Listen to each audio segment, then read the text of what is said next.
தமிழ்நாட்டோட MP seat குறைய போகுதா? டீலிமிட்டேஷன் இன் இந்தியா இது வந்து ஒரு பொலிட்டிக்கல் டாபிக்கா, பொலிட்டிக்கல் இஷ்யூவா வந்து இதை நம்ம கண்டிப்பா பார்க்க கூடாது. இந்தியாவில் இருக்கிற லோக்சபா சீட்ஸ் சப்போஸ் டீலிமிட்டேஷன் அப்படிங்கிற விஷயம் வந்து இப்ப நடந்துச்சு அப்படின்னா நார்த் ஸ்டேட்ல வந்து அதிகமான சீட்ஸ் கிடைக்கும். 2026 வரைக்கும் இந்த சீட்ஸ் வந்து ஃப்ரீஸ் ஆகி தான் இருக்கு.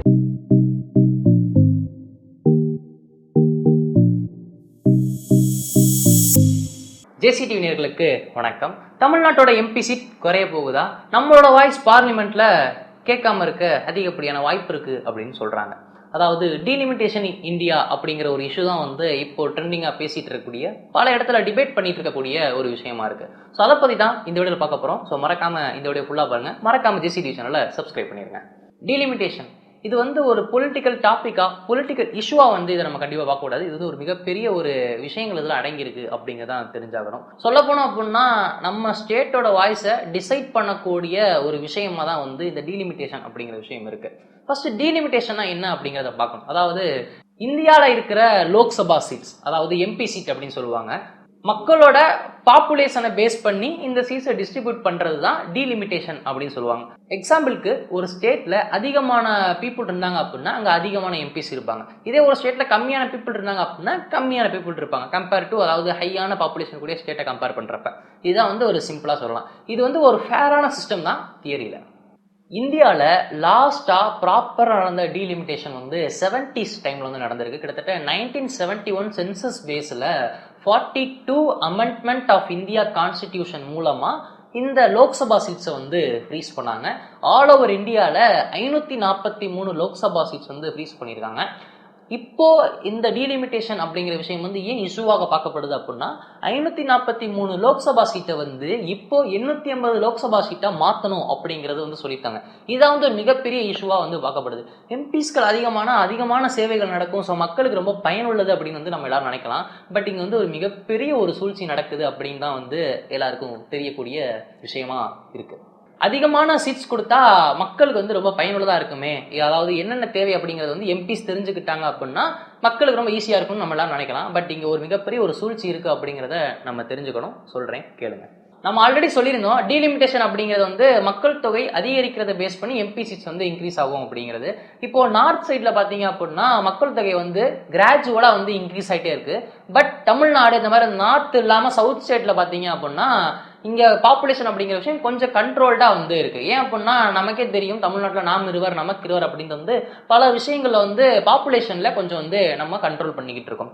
இப்படி இருக்கக்கூடிய சூழ்நிலையில் பாப்புலேஷன் எங்கே அதிகமாக இருக்கோ அங்கே வந்து அதிகமான எம்பி சீட்ஸ் அப்படின்னா அப்போ இங்கே தமிழ்நாட்டில் இருக்கிறவங்களுக்கு வந்து ஒரு மிகப்பெரிய ஒரு ப்ரெஷராக இருக்குது. நாங்கள் வந்து மக்கள் தொகையை கண்ட்ரோல் பண்ணி ஒரு ஸ்டாண்டர்டாக வச்சிருக்கிறது வந்து ஒரு குற்றமா அப்படிங்கிற மாதிரி தான் வந்து தமிழ்நாடு பார்க்குது.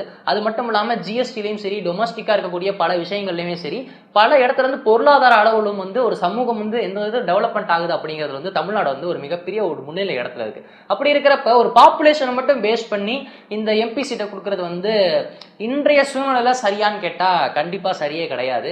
ஏன் அப்படின்னா இங்கே வந்து பாப்புலேஷன் கம்பேர் டு நார்த் ஸ்டேட்டை கம்பேர் பண்ணுறப்ப இங்கே கம்மியாக இருந்தாலும் பட் டெவலப்மெண்ட் அப்படிங்கிற விஷயம் வந்து இங்கே அதிக அளவில் இருக்குது. அதையும் நம்ம கன்சிடர் பண்ணணும் அப்படிங்கிறதான் வந்து தமிழ்நாட்டு மக்களும் தமிழ்நாட்டு எம்பிஸுமே வந்து கோரிக்கையாக வந்து வச்சுக்கிட்டு இருக்காங்க.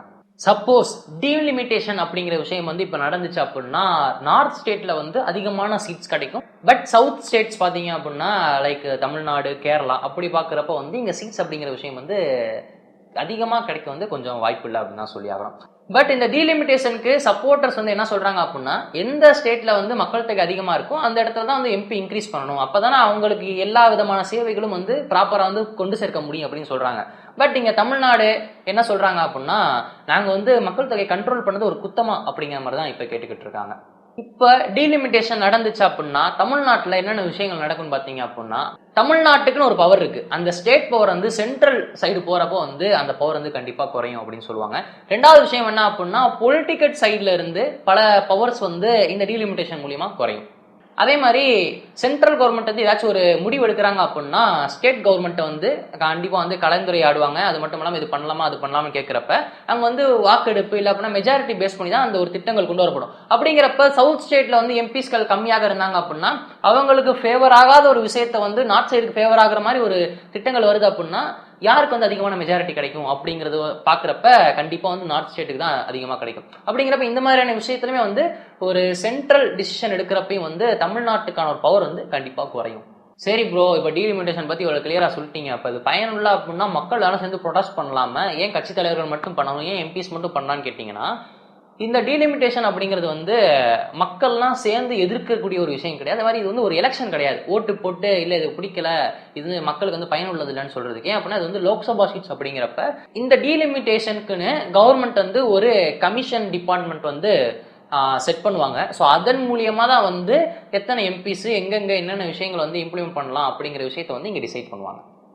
பட் இங்கே என்ன ஒரு முக்கியமான விஷயம் அப்படின்னா 2026 வரைக்கும் இந்த சீட்ஸ் வந்து ஃப்ரீஸ் ஆகி தான் இருக்கு. 2026க்கு அப்புறம் தான் இந்த 850 லோக்சபா சீட்ஸ் வந்து கொண்டு வரப்படுமா அப்படிங்கிற விஷயம் வந்து ஆஃப்டர் தி 2026ல தான் தெரியும். ஸோ இப்போ நம்ம வந்து கன்க்ளூஷனுக்கு வந்துட்டோம். இந்த டீலிமிட்டேஷன் அப்படிங்கிற ஒரு ப்ராசஸ் வந்து என்னைய பொறுத்தவரை இந்த ஒரு ட்ரெடிஷ்னல் மெத்தட், அதாவது கிட்டத்தட்ட 70sல இருந்து ஒரு ஒரு பாப்புலேஷன் மட்டும் பேஸ் பண்ணி கொண்டு வரப்பட்ட ஒரு விஷயம். இது வந்து இந்த கரண்ட் சுச்சுவேஷன்ல வந்து கரெக்டாக சூட் ஆகுமான்னு கேட்டால் கண்டிப்பாக கிடையாது. என்னுடைய ஒரு ஒப்பீனியன் என்ன அப்படின்னா, ஃபுல் அண்ட் ஃபுல் பாப்புலேஷனை மட்டும் பேஸ் பண்ணி எம்பி சீட்ஸை வந்து டிஸ்ட்ரிபியூட் பண்ணாமல் ஒரு 50% வந்து பாப்புலேஷனையும் இன்னொரு 50% அந்தந்த ஸ்டேட் டெவலப்மெண்ட்டை பேஸ் பண்ணி எம்பிஸ் சீட்ஸை வந்து டிஸ்ட்ரிபியூட் பண்ணாங்க அப்படின்னா கரெக்டாக இருக்கும் அப்படிங்கிறது வந்து என்னுடைய ஒப்பீனியன்.